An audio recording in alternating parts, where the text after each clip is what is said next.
అందరికీ నమస్కారం. యువ నాయకుడు నారా లోకేష్ గారు చేపట్టినటువంటి యువగళం పాదయాత్ర గురించి మరి మొన్న జరిగినటువంటి యువగళం నవగళంగా మారి జరిగినటువంటి సభలో మాట్లాడినటువంటి విషయాల గురించి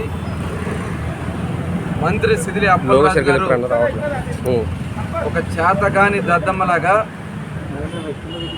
ఒక లెటర్ రాశాడు. బహిరంగ చర్చకు సిద్ధమని రాశాడు.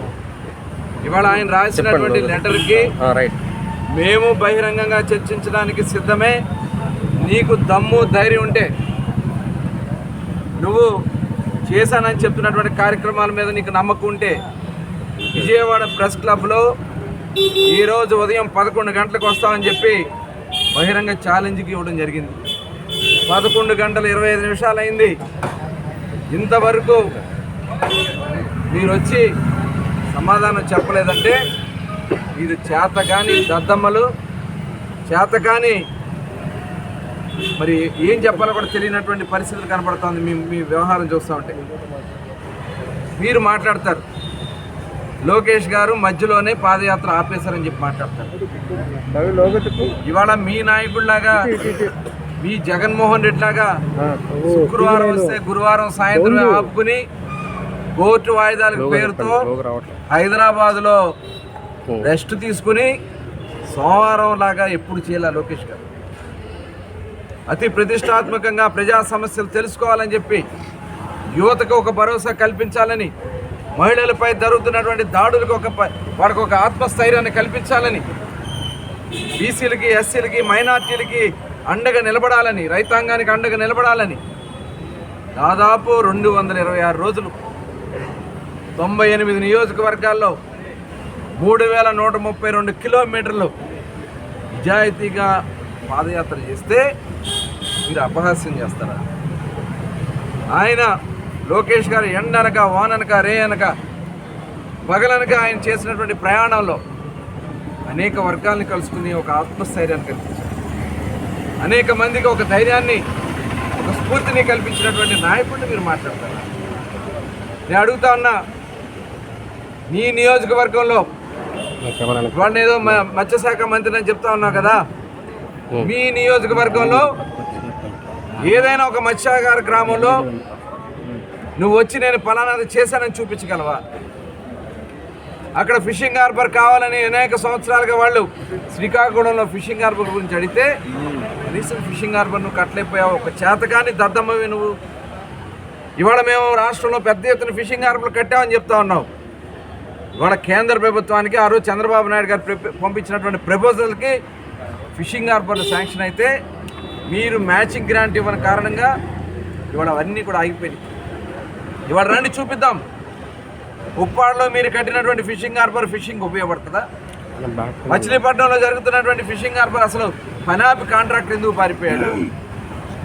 ఇవాళ అనేక రాష్ట్రాల్లో అనేక జిల్లాల్లో మీరు చేపట్టినటువంటి ఫిషింగ్ హార్బర్లు తూతూ మంత్రంగా మీ కాంట్రాక్టర్లకి కమిషన్లు కొట్టుకోవడానికి, మీ ఎమ్మెల్యేలు మీరు కమిషన్లు కొట్టుకోవడానికి తప్ప అది ఎక్కడన్నా ఉపయోగపడతా ఉన్నాయా? ఇవాళ మత్స్యకారుల కోసం ఆనాడు చంద్రబాబు నాయుడు గారు బ్యాన్ పీరియడ్లో మొట్టమొదటిసారిగా డబ్బులు ఇప్పించినటువంటి ఘనత తెలుగుదేశం పార్టీ. ఇవాళ మీరేదో మేమిచ్చామని చెప్తా ఉన్నారు. ఇవాళ రమ్మనండి, బీసీ సోదరులు ఎంతమందిని పొట్ట పెట్టుకున్నాడు ఈ ముఖ్యమంత్రి జగన్మోహన్ రెడ్డి. దాదాపు 100 మంది బీసీ సోదరుల్ని అతి కిరాతకంగా దారుణంగా హత్యలు చేస్తే ఇవాళ కనీసం మీరు ప్రశ్నించలేరు. ఈరోజు అనేక మంది మీద దాడులు చేసి ఇవాళ విదేశీ విద్య తీసేశాడు. పేరుకి 56 కార్పొరేషన్ పెట్టారు. ఒక కార్పొరేషన్ ఇవాళ బీసీల రిజర్వేషన్ 34% నుంచి 24% కోత విధిస్తే మీరు సమాధానం చెప్పగలరా? ఈ చేతకాని మీ ముఖ్యమంత్రితో మీరు కనీసం వెళ్ళి మాట్లాడగలరా? మీ సీట్లు కాపాడుకోవడం కోసం లోకేష్ గారి మీద మీరు మాట్లాడే స్థాయి రా. మీకు దమ్ముంటే ఎవరు వస్తారా? మన మీ ముఖ్యమంత్రి వస్తారా? చర్చించడానికి మేము సిద్ధంగా ఉన్నాం. బీసీలకు జరిగినటువంటి అన్యాయం మీద చర్చించడానికి మేము సిద్ధంగా ఉన్నాం. తెలుగుదేశం ఏం చేసింది? ఇవాళ వైసీపీలో ఎంత నష్టం జరిగింది? ఆదరణ స్కీమ్ ఎత్తేసారు, నిర్వీర్యం చేసేసారు, అసలు బీసీ కార్పొరేషన్ లేకుండా చేశారు.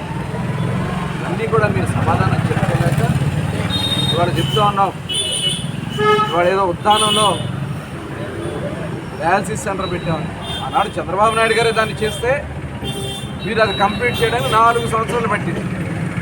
ఎన్టీఆర్ సుధల పథకాన్ని చంద్రబాబు నాయుడు గారు స్టార్ట్ చేస్తే ఇవాళ దాని పేరు మార్చి వైఎస్ఆర్ సుధల పథకం అని పేరు పెట్టుకుంటే పేర్లు మారిపోతాయి. వాళ్ళు మీరు ఏం చేశారు? అవి నీ నియోజకవర్గంలో నువ్వు చేయలేనివి నువ్వు ప్రగల్భాలు పలుకుతావంటే అప్పలరాజు గారు సిగ్గేస్తాం. ఇవాళ కరెంటు సబ్సిడీ ఇస్తా ఉన్నారు. ఫిషింగ్కి ఏదైతే ఉన్న చెరువులకి కరెంటు సబ్సిడీ ఎత్తేసారు మీరు. ఆక్వా రంగం కుదేలైపోయింది. ఫీడ్ రేట్లో కమిషను, సీడ్లో కమిషను. ఇవాళ రాష్ట్రంలో మత్స్యశాఖ పూర్తిగా నిర్వీర్యం చేసినటువంటి ఘనత ఈ అప్పలరాజు గారు. ఇవాళ యానిమల్ హస్బెండరీ తీసుకోండి. మీరు యానిమల్ హస్బెండరీలో ఎవరికన్నా ఎక్కడన్నా ఒక పశువులు ఇచ్చారా మీరు?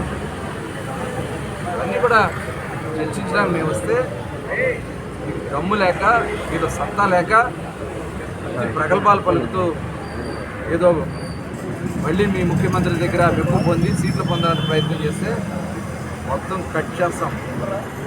ఎవరైతే బీసీలకు ద్రోహం చేశారో ఇవాళ రాష్ట్ర ప్రజలే మిమ్మల్ని అందరినీ కూడా తోకలు కట్ చేయడానికి సిద్ధంగా ఉన్నారు. గుర్తుపెట్టుకోండి.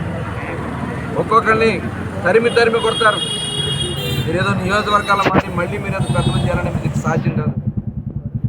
దమ్ము ధైర్యం ఉంటే చర్చకు పిలిపిస్తారు. రానైనటువంటి అసమర్థ జాతకాన్ని మీరు ఆడుదాం ఆంధ్ర ఈ ముఖ్యమంత్రిగా చెప్తారు. ఆడుదాం ఆంధ్ర ఏంటయ్యా? స్పోర్ట్స్ నిర్వీర్యం చేస్తారు. ఆంధ్ర రాష్ట్రంలో క్రీడాకారులకి అసలు లేదు. వాడు ఒక స్టేడియం చూపించండి, ఎక్కడో దాకా అవసరంలా. ఇక్కడే ఉంది ఏదైతే విజయవాడ ఇందిరాగాంధీ మున్సిపల్ స్టేడియం ఏముంది అక్కడ? ఒక ఇండోర్ స్టేడియం మీరు కట్టారా?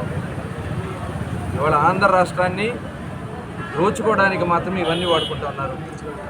మళ్ళీ ఆడుదాం ఆంధ్ర పేరుతో దోచుకోవడానికి ఈ ముఖ్యమంత్రి ఆడుతున్నటువంటి జగన్ నాటకం. మరి మంత్రులు, ఎమ్మెల్యేలు అందరూ కూడా అసమర్థులని వాళ్ళ ప్రజలు ఆల్రెడీ డిసైడ్ అయిపోయారు. అప్పలరాజు గారు ఖబర్దార్, జాగ్రత్త. పిచ్చి వాగుడు వాగారంటే తరిమి కొడడానికి ఇవాళ ప్రజలు సిద్ధంగాను. రోడ్ల మీద కూడా తిరగలేరని చెప్పి హెచ్చరిస్తాను. ఇంకొకసారి లోకేష్ గారి గురించి కానీ, చంద్రబాబు నాయుడు గారి గురించి కానీ పిచ్చి వాగుడు వాగితే బీసీలు సత్తా ఏంటో దమ్మేంటో చూపిస్తాను కూడా హెచ్చరిస్తాం. రవీంద్ర గారి నాయకత్వం, సీఎం సిదిలి అప్పలరాజు, ఖబర్దార్ బీసీలతో పెట్టుకుంటే సిదిలి అప్పలరాజు, ఖబర్దార్ బీసీలతో పెట్టుకుంటే సిదిలి అప్పలరాజు, ఖబర్దార్ బీసీలతో పెట్టుకుంటే